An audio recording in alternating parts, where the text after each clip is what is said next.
Idoiari emango diote txanda. Idoia sobrino. Idoiak esan bezala euskal autoritateen kausaren diagnostiko txiki bat egingo digu eta pixkat gaian sartzen hasiko da.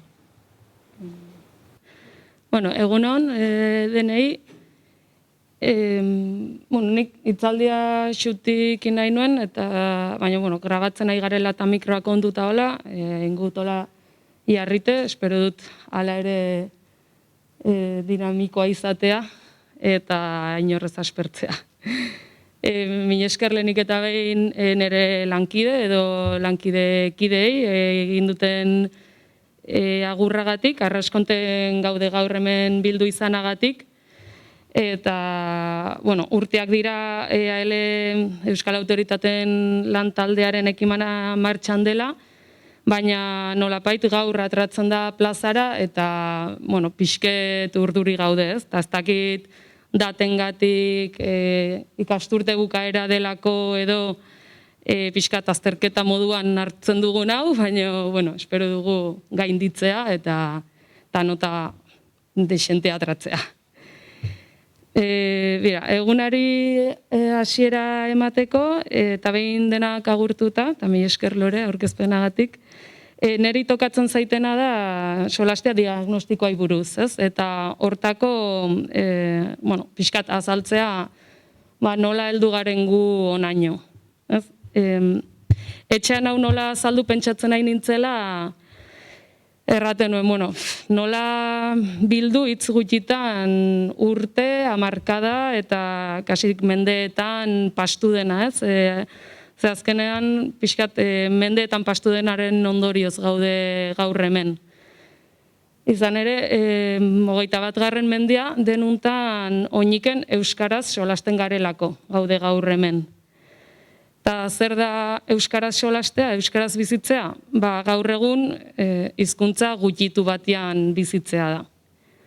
Badakit gaur hemen gauden guziek badakigula hoi, baina egia da batzutan ez garela ohartzen, horrek duen erranaiaz. Hizkuntza gutxitu bat dela, alegia.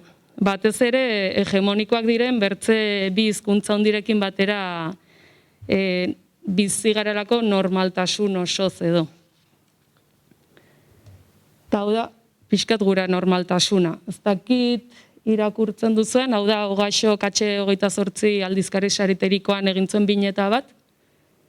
Eta, ikusten duzen bezala dira bi egoera antzeko, batean inglesez kantatzen den kantu baten inguruko jendeak itentuen iruzkinak, direla munduko abestirik onena, aparta, ederraskoa, abesti bikaina, itzela, maite dut kantu hau, ez dago bekirik. Eta bertzea da, euskaraz kantatzen den abesti baten inguruko iruzkinak, ez? Nik ez dakit frantsesez, sentitzen dut, saiatuko naiz erraten, baina just un delicious melody basque, markatu. Qué canción bonita, alguien podría, por favor, escribir una traducción al castellano. Saludos a todos los que les gusta la música, sea cual sea el idioma. Oso polita izan da eta gore Euskal Herria. What language is this? No entiendo ni una puta. Gore Euskadi gora eta. Gore Euskal Herria la hostia. Me encanta España. Eta barrez. Hau da gure normalitatea. Eta hau da pixkat... Hau da pixkat aldea, ez? Hizkuntza hegemonikoietan badira gauzak bertzerik gabe ematen direnak, edo pasten direnak, edo egiten direnak. Adibidez, kantu bati buruz, kantu bat aitzen denean kantuari buruz hitz egitea, eta ez hizkuntzari buruz. Euskaraz edo hizkuntza gutxituetan pasten denean antzera, ez? Euskaraz normaltasun hori oraindik ez dugu lortu, baina bidean gaude eta hainbat ekimenen bitartez. Eta horietako batzuk, Euskal Herrian euskaraz dira, euskaraz bizi nahi dut, edo are gehiago euskaraz dantzatu abestu, musikaio gozatu bizi nahi dut, Euskaraldia, brebeta euskaraz eta baxa euskaraz, orain 3 egun daramatzate Dona Paulen eskola batean sartuta euskaraz ikasita gero azterketa euskaraz egin ahal izateko borroka hortan, edo euskara ofiziala Nafarroa osoa, bihar bertan badago manifestaldi bat Iruñean, hori aldarrikatzeko, ez? Eta hau da dugun egoeraren adibide bat. Helburua beti ere delaik gaztelania edo frantsesez bezain normal euskaraz bizitzea.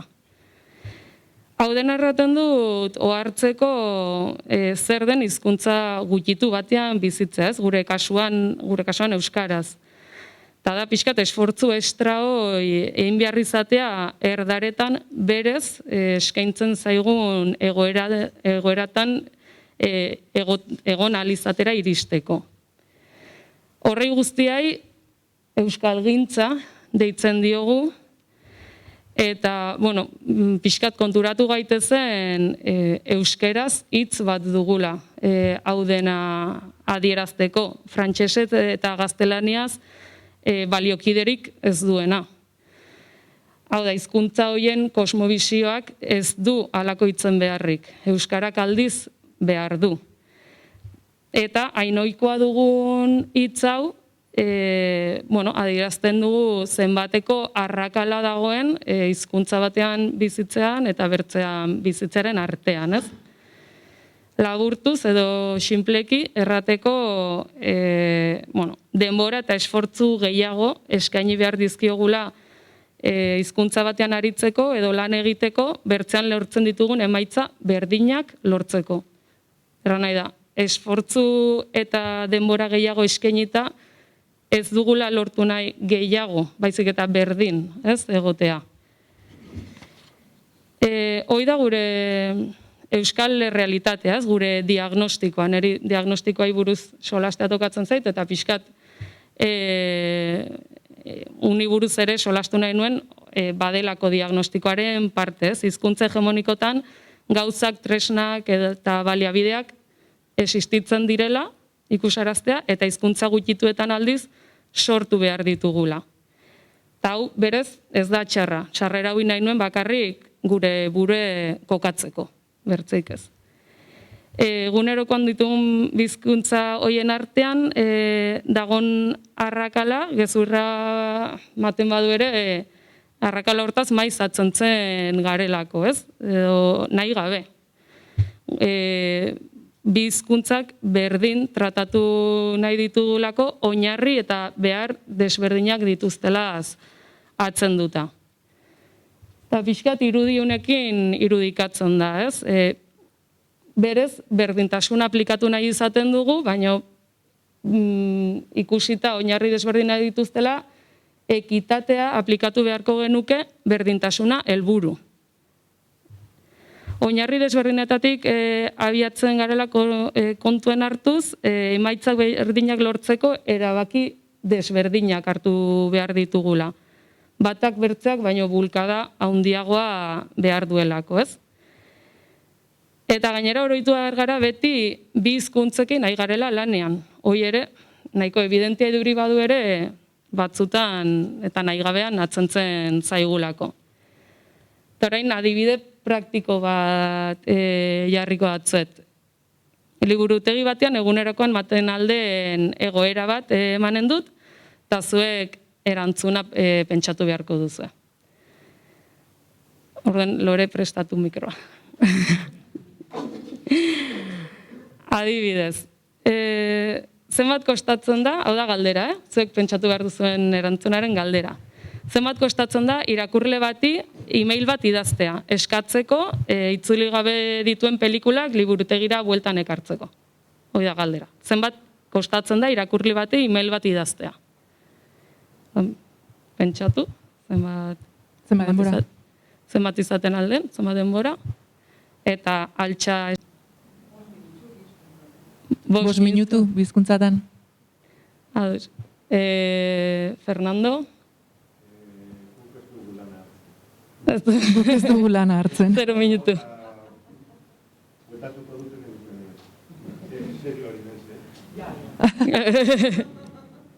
Ja, nira?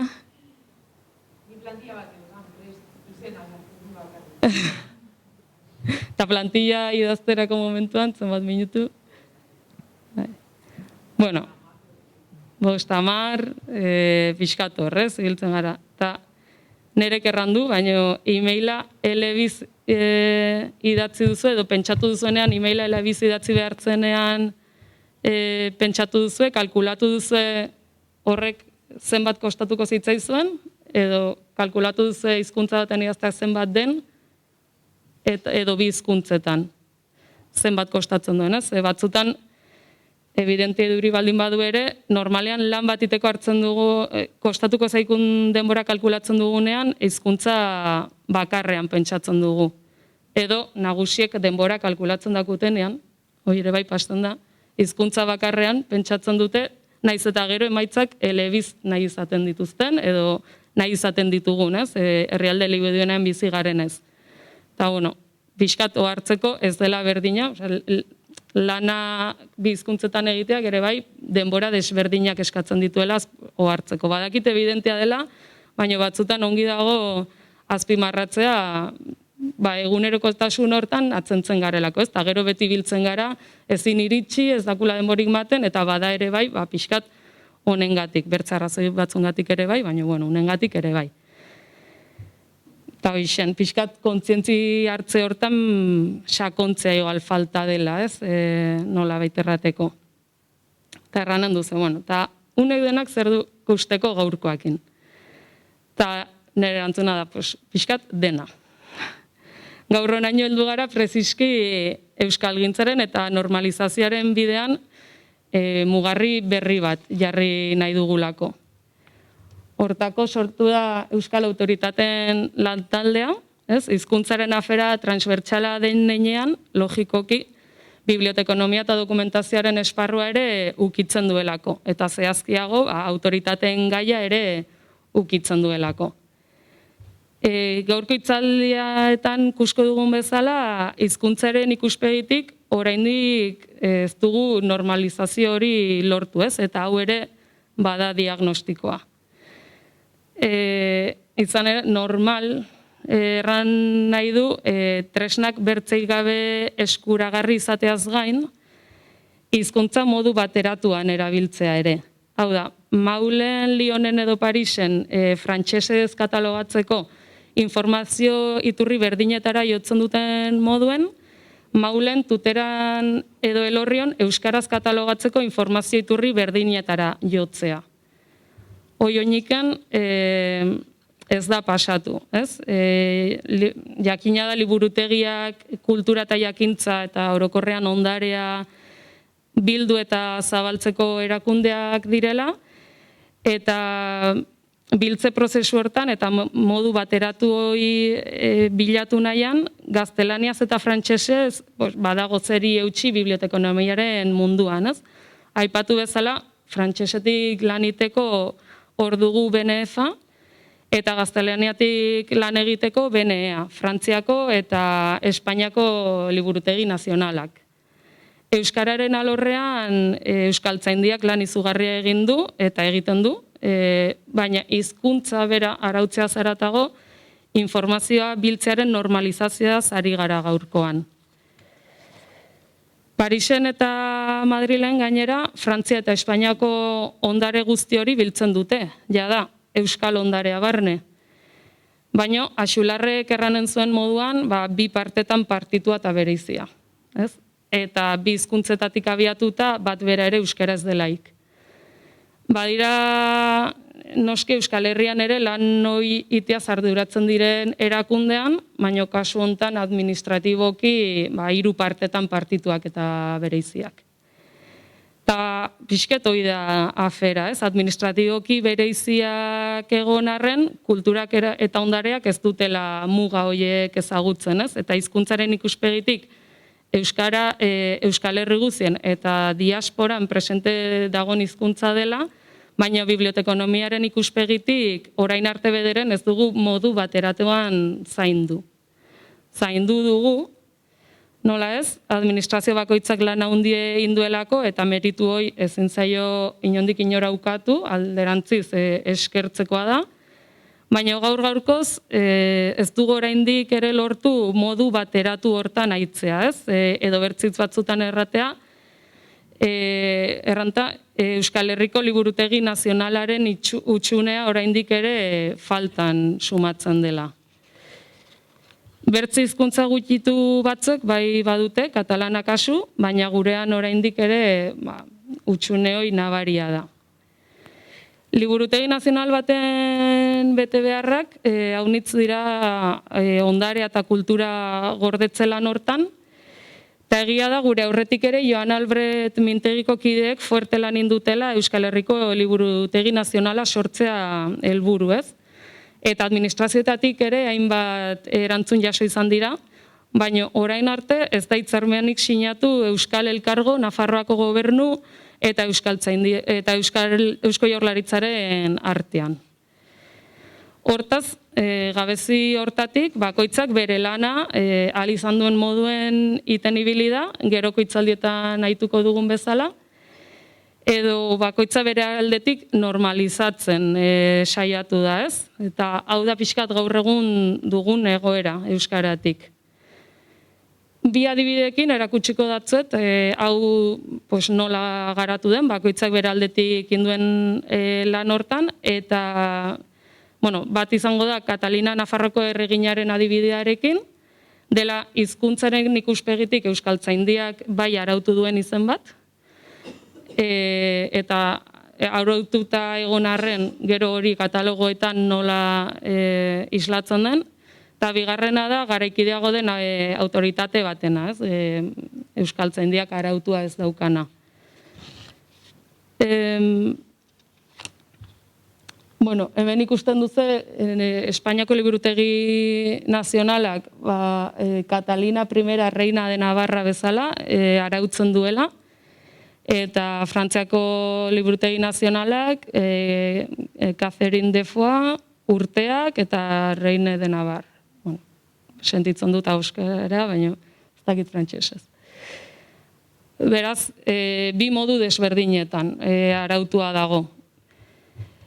Euskaltzaindiak 182. arauan Catalina bezala arautzen du, eta asko bibliotekak Catalina, Nafarroko erregina eta Urteak bezala dauka autoritatea emana. Baionako mediatekan ez dut aurkitu autoritate bezala, baina aipamen bat egiten da Catherine de Foix Bearn, Nafarroko Liburutegien saren katalogoan agertzen da Catalina I reina de Navarra, Espainiako Liburutegi Nazionalak ematen duen moduan, eta euskera gaztelania hutsean, barkatu. Hau bik ematen du elebitan, bai Espainiako Liburutegi Nazionalak ematen duen bidean, eta horren itzulpenarekin, Catalina lehenengoa Nafarroko erregina.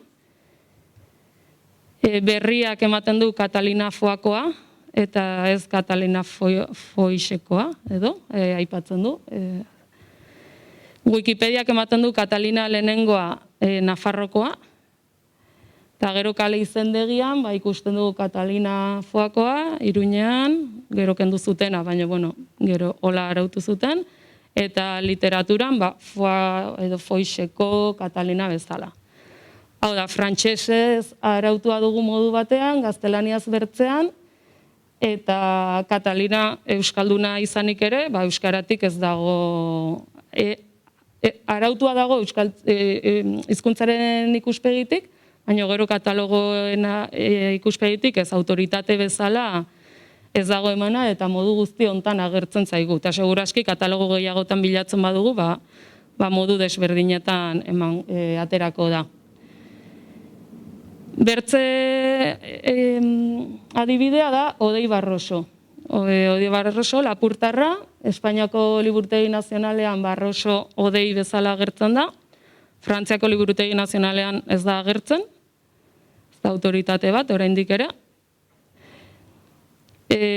Euskaltzaindiak hizkuntzaren ikuspegitik Odei H-rekin arautzen du, nahiz eta Odei Barrosok berak H gabe idazten duen. Azkue bibliotekan ez daukate berari buruzko dokumenturik, beraz ez dute inolaz ere autoritatea arautzen oraindik. Baionako mediatekan Odei Barroso Gomila ematen dute, bi abizenekin. Nafarroko liburutegien sarean ere ez dago bere dokumenturik, beraz ez dago arautua. Hau bin ere ez dago, autoritate bezala, baina Euskadiko irakurketa publiko sarean, bai, bi abizenekin, Barroso Gomila, Odei. Eta Xenpelarren, Odei Barroso abeslari izateaz gain bertsolari ere badelako, Xenpelarrek ematen du Barroso, Odei abizen bakarrarekin. Wikipediak, Odei Barroso, ere bai, eta pixkat hau da dugun egoeraz, Odei Barrosorekin. Frantsesez ez dago arautua, gaztelaniaz abizen bakarrarekin, euskeraz hizkuntzaren aldetik Odei atxerekin, eta autoritate bezala bi abizenekin edo batekin. Ez da bat edo bertze ongi edo gaizki dagoela, baizik ez dagoela arautua modu bakar batean. Hori da pixket erreferente falta hori islatzen duena, ez? Informazio iturri bateratua ez dugunaren utxune hoi. Hau da, nolabait errateko, Euskal Autoritateen zerrenda falta zaiku, gero katalogo bakoitzak bere autoritateen katalogoan modu bateratu eta normalizatu hortan txertatu ahal izateko. Eta hortaz gaude gaur hemen, eta ja bukatuko dut, alde batetik egoeraren berri bertatik bertara izateko, gero hitzaldien bitartez jakingo dugu egoera zein den, kasuan kasu, eta bertzetik Euskal Autoritateen lantaldea aurkezteko, ez? Jakin dezazuen zer den eta zer eskaini nahi dion euskararen normalizazioari. Eta hau izango zen pixkat diagnostikoa, laburtuz. Batetik, ekitatea aplikatu behar dugula berdintasuna helburu, hizkuntza aldetik, ez? Esfortzu estra hori egitea berdintasunera iristeko, bertzetik aurrera ite hortan euskaratik modu normalizatu batean aritzea falta zaigula, informazio iturri bakarra sortuz, Euskal Herriko Liburutegi Nazionala eratuz, edo haren faltan, harek eginen lituzken lanak, bertze ekimenen bidez bideratuz, eta diagnostikoaren partean sartu nahi nuen ere bai, gaur hemen elkartu izana badela ere diagnostikoaren parte positiboa, uste dut. Eta ziur nago gaurkoan euskarari hauspo berri bat emanen diogula, eta gure txikitasun hontan pixkat handiagokoak izango garela gaur. Hortaz elkarrekin, aintzina, eta mila esker.